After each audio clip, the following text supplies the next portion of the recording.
TapSVN is not for anybody who lives in the gray area. What's good, Miss Emily?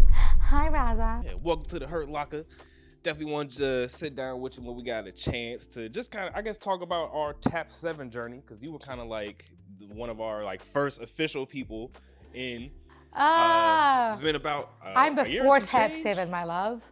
Well, I mean, this is what the story that we're talking about. Yes, you were with us just with UxU Agency. Me just definitely learning how to be a creative agency, helping artists a little more directly and indirectly, because you were definitely a good example of someone who we kind of built that initial digital real estate and just took and ran with it. And I was always really proud of that. I wish more artists and just clients in general kind of took that route.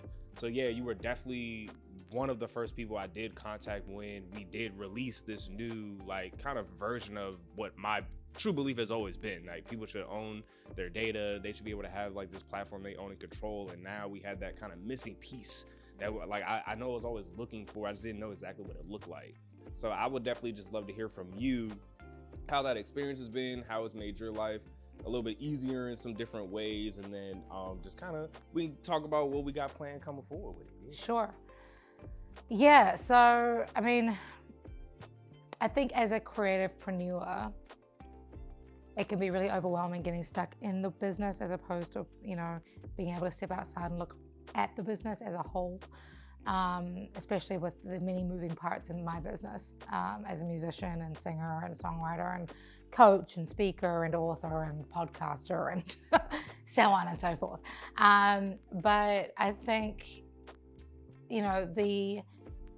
the cool thing about this, working with you and the team is that I feel like I have a support team behind me that still gives me autonomy over my business, which is really important to me. It's having other voices that I can bounce ideas off of and, who can encourage me to calm down when I'm kind of going a little bit too when I'm getting too ambitious too quickly. That's been really helpful to help me sort of put the puzzle pieces together in a way that's cohesive and makes sense. And then looking at more of the logical side of things, social media is great, says every musician, but if you don't have those email lists, you don't have anything, especially when the algorithms change and the rules change and, oh shoot, now you have to pay for advertising in order to be seen and so on and so forth. So that's been an interesting, a way that you guys have helped me kind of level up, if you will.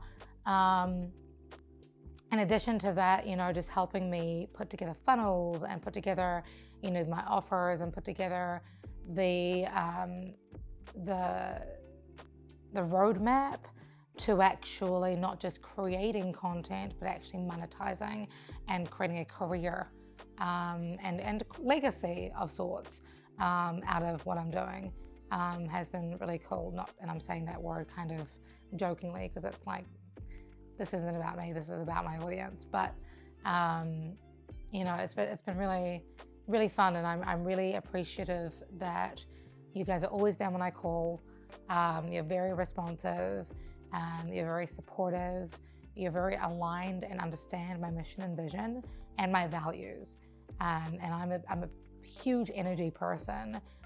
If we're not aligned energetically or value-wise or moral-wise, I can't.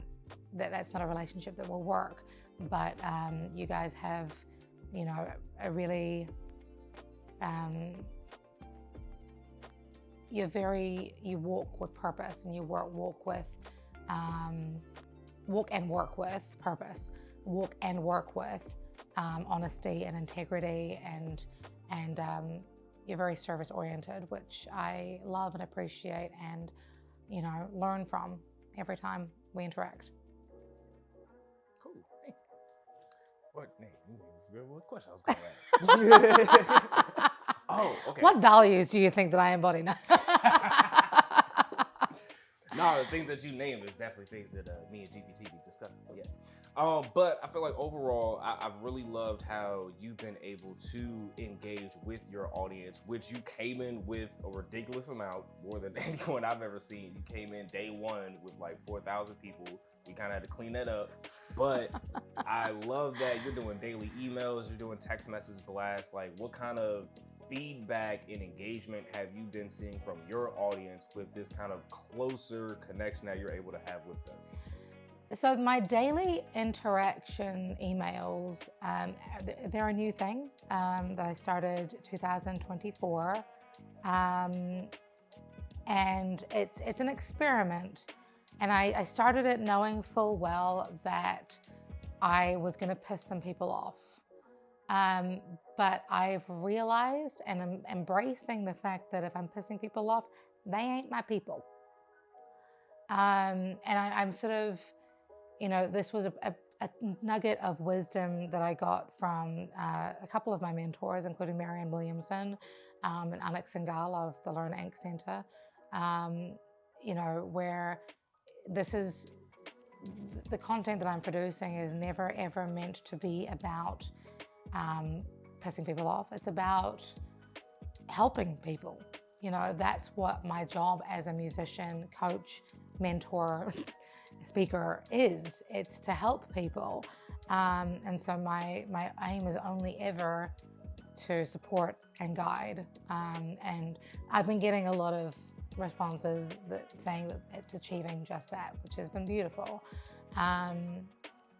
But again, if it's too much for people, that's cool. That just means that I'm not their person, and that is totally fine. I hope and pray that they do find their person. Just like I know that, like Wayne's World, if you book them, they will come. If you put out your energy, it'll come back to you. So, yes, I just quoted Wayne's World. You're welcome. But yeah, that's been some of the positive feedback that I've gotten. I haven't gotten any negative. Just apologies that it can be a little bit overwhelming sometimes. But hey, if positivity overwhelms you, I'm gonna love you harder. Any interesting stories from text messages or replies you've gotten from people? I wouldn't say I've gotten anything in particular that's been interesting or strange in terms of people's replies. I think overwhelmingly, the responses I get from people are generally like, hey, thank you, I needed this message. Or, hey, thank you, I forgot about, the importance of filling my cup every day. And then, of course, you get people sort of relating relating their own stories back to me and sort of tying it in with the email that I'd sent or whatever. And that has been really cool. I just, it's really been beautiful to be able to have that kind of feedback and interaction with people. And, when I send out text blasts, which is, once every week or two, maybe, again, people are just like, thank you, this is awesome, really good to hear from you. And that's what it's all about. It's about community. It's about connection. It's about recognizing that I think we have a tendency as artists to think of ourselves as islands, but we're not. I didn't get here by myself.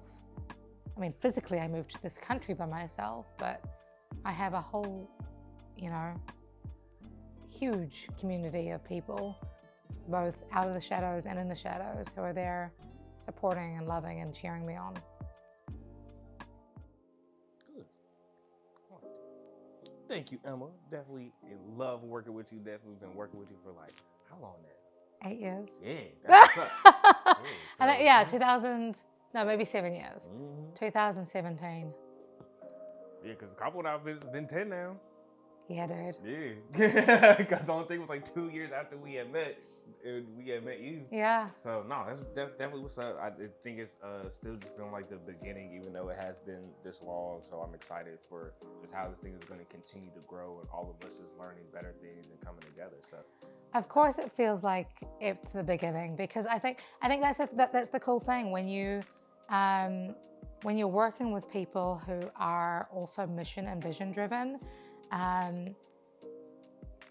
we go through iterations of rediscovery, and we go through iterations of re-emergence almost, you know. And so, like, you went from UxU Agency to TapSVN.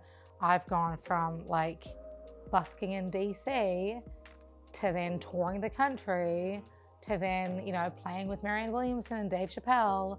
And then, you know, now I'm doing this incredible tour that I've been blessed to partner with the Hard Rock Cafe on. And we're, you know, making this documentary. And I'm, you know, we re-establish ourselves, we recreate ourselves. And that's the beautiful thing as creatives.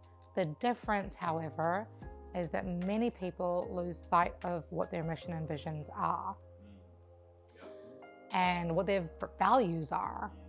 And I think that that's really important to me, is that I'm always with a team that is just as content to stay on track with their mission, vision, and values as I am.